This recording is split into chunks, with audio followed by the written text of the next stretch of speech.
All right, welcome back. So, in the last video, we were talking about relative standing, location, well, more or less just sort of talking about z-scores and how we can use z-scores to figure out if anything from our sample is considered an outlier based on another sample. And in this video, I'd like to talk just a little bit about those proportions that we saw from the standard normal distribution, or the z-distribution. Means the same thing, right? And so, in statistics, we have this idea called the empirical rule. It's just a fancy way of saying that within one standard deviation, two standard deviations, three, and so on and so forth, that there's an exact chunk of data that falls within each of those, right? And specifically, more specifically, within one standard deviation. So if we're looking at it, and I've got a picture on the next slide, but for now, I'll just draw it to you. I think I need a smaller. There we go. Okay, so this is our center right here, and then the next, we have one standard deviation on each side, right? So that's saying like within one standard deviation. That within one standard deviation makes up 68% of the data. Always on a standard normal z distribution. Within one standard deviation, 68% of the data fall.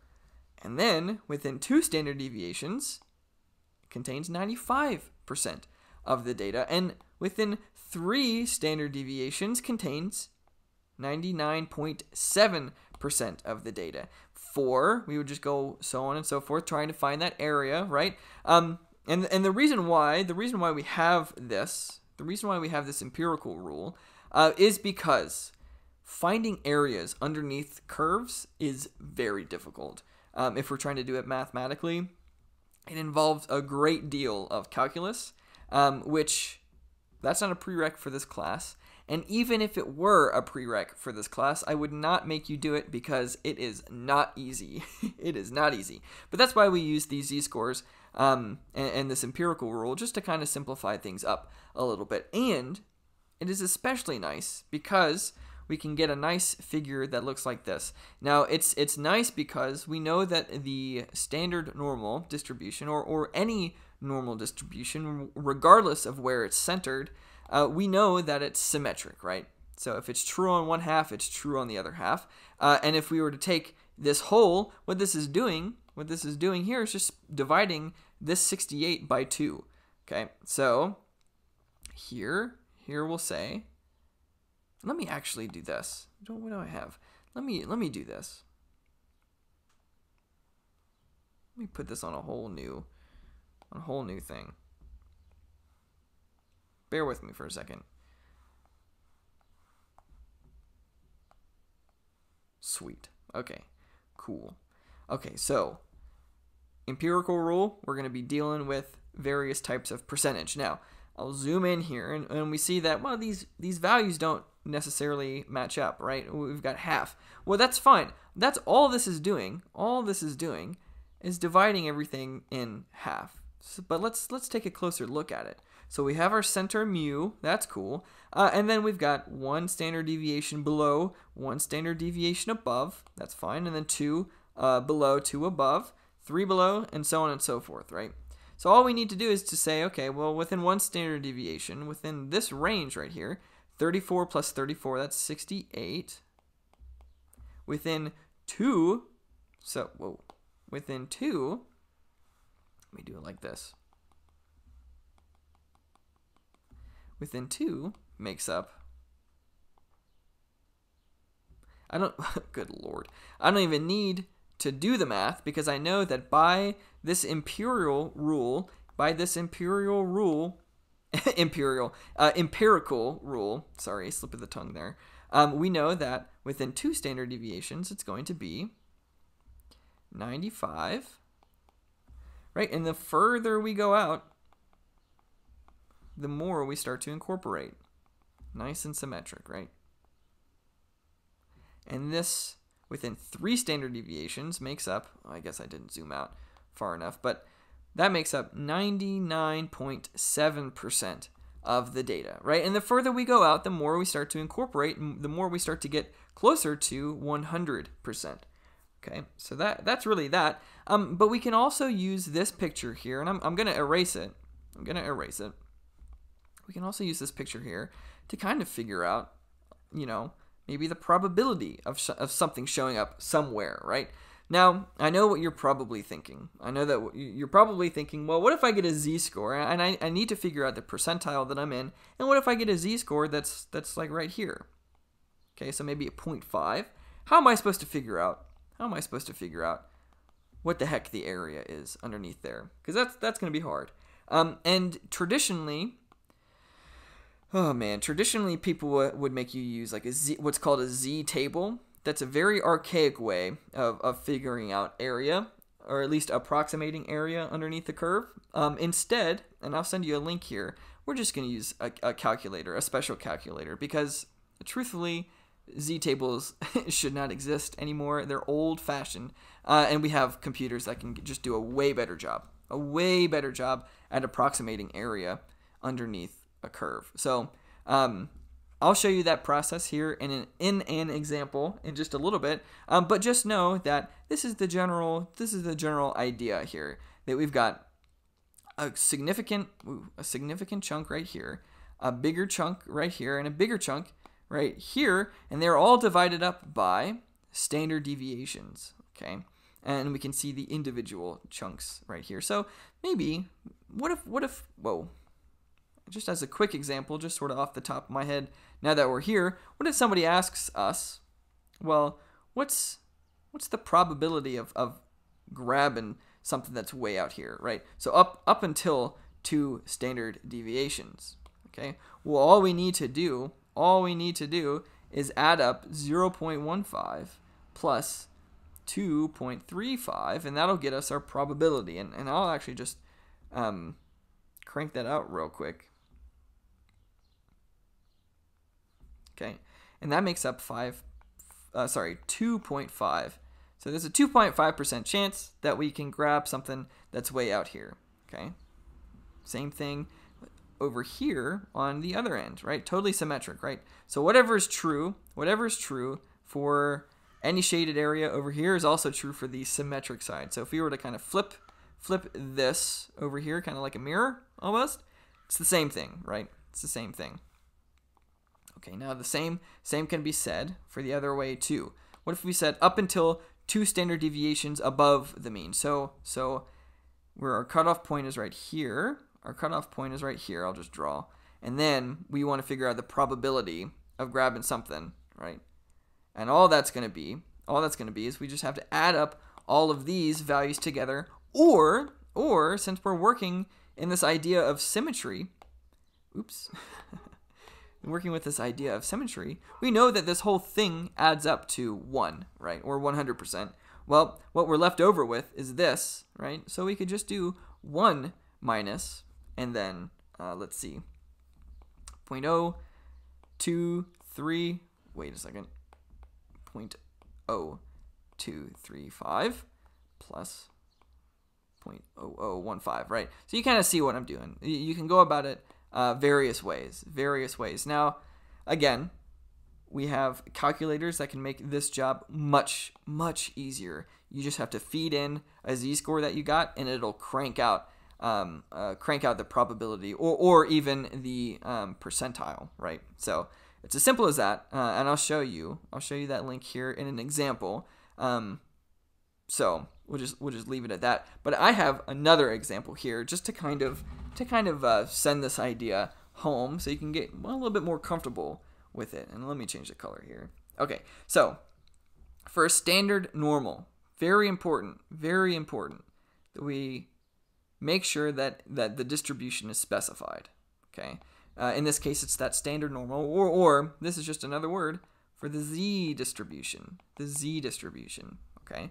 And we want to place the following values in order from smallest to largest, okay? So we've got the percentage of data below 1, the percentage of data below -1, the mean, the standard deviation, and the percentage of data above 2, okay? So that's fine. What I encourage you to do is take a look at this picture. And in fact, here's what I'm going to do. I'm going to take this, And I think I have, yeah, I've got some, I was originally going to use this for my scratch work, but I'm not going to do that. Okay, so here's what I'm going to do. Okay, and I'm going to leave. Can I move this? Can I move this? Yes, sweet. I'll make that smaller. Hell yeah. Okay, cool. So, all right. So I just need to figure out, we're just looking at values, right? We're just going to look at values and order those numbers from smallest to largest, okay? So the percentage of data below 1, below positive 1, what is that telling us? Well, we just need to find, here's our center, right? Mu, it's at 0. We'll say, we'll actually label these. So this is 0, this is 1, 2, and 3, and -1, -2, and -3, and so on and so forth, okay? So all we need to do is find the percentage of data below this value, okay? So how do we do that? Well, we'll just shade in all of the area below that, okay? And then, well, we could go up and say, all right, this chunk plus, sorry, let me get the pointer out. This chunk plus this, and that's that, right? We could do it that way, and that's fine. We could also come back here. We could redraw this and say, well, we know that, you know, this makes up 68%. This makes up 95%. We'll just get rid of that, right? We could do that too. There's a bunch of different ways. What I'm gonna do is I'm just gonna add up all these probabilities very quickly. Okay, so for A, I'm just gonna go. Let me for part A here. So we're just gonna add up all of these probabilities, and I'm gonna keep them in percentage form, just so we don't have to worry about moving the decimals around. Okay, and I'm gonna put. Oh no, I won't. I'll do it like this. Okay, so that's it. That's gonna be our percentage of data below 1 standard deviation. Okay, so that's gonna be 0.15 plus 2.35 plus 13.5 plus 68. Okay, so this, whoa, if I did my math correct, which I believe I did, this makes up 84% of the data. Okay, or in decimal form, 0.84. Okay, 0.84. All right, so we'll just write that up here. 84.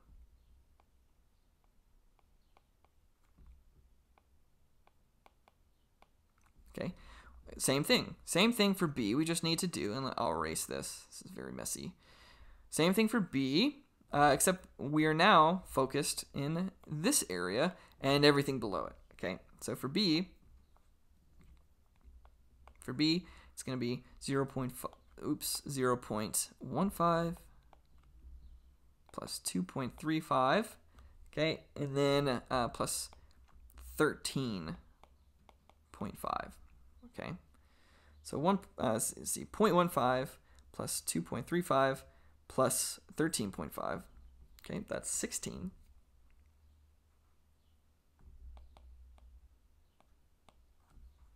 Let's see what. Let me make sure. Yeah, 16. Sorry. So that's 16%, or 0.16. Okay, so we'll write that up here.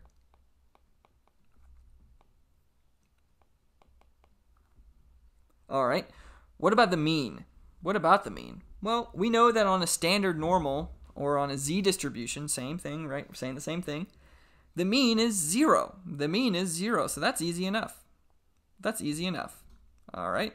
And then the standard deviation, this is also just a characteristic of the standard normal distribution, z distribution. The standard deviation is always 1. The mean is always 0, and the standard deviation is always 1 on a standard normal distribution / z distribution. Okay, and then for E here, we just want to figure out how much data falls above 2 or 2 standard deviations. Now, all we need to do is add up those percentages that are already there, and that ends up being, let's see, so that's 2.5%. I hope that you can follow the math there. We're just adding up. Whoa. Good Lord. We're just adding up these two values, okay? These two values. Easy enough, right? So that turns out to be 2.5.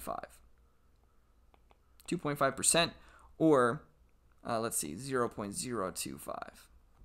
So same thing. So then all we need to do is put these in, I guess, from least to greatest. So, all right, that's I guess easy enough. Where do I do that? I'll just grab this. Copy. And I'll just put it right here so we can remember. All right. I'll just rank these. I'm just going to use this purple color. Okay, so our smallest one, so we're going from smallest to largest. This would be 1, right? Well, let me instead of using values, let me just do this first. Okay, and then what's the next biggest value? 0.025. So this second, and then 0.16 is our third, so that's here. Okay, let's see, and then this is our fourth, and then our standard deviation is the largest value here. That equals 1, right? So that's going to be our fifth. Easy enough, right? Easy enough. Now, this is not a realistic question to do for like actual statistics, but just sort of so we can see, get a little bit more comfortable with the empirical rule there. So I'm gonna leave the video here. Now we have an idea of sampling distributions. You have a test this week, I believe, so I am not gonna go over this at all. I'm gonna wait until after your test because this can be not confusing. It's just another thing, and I don't want to test you on that this time.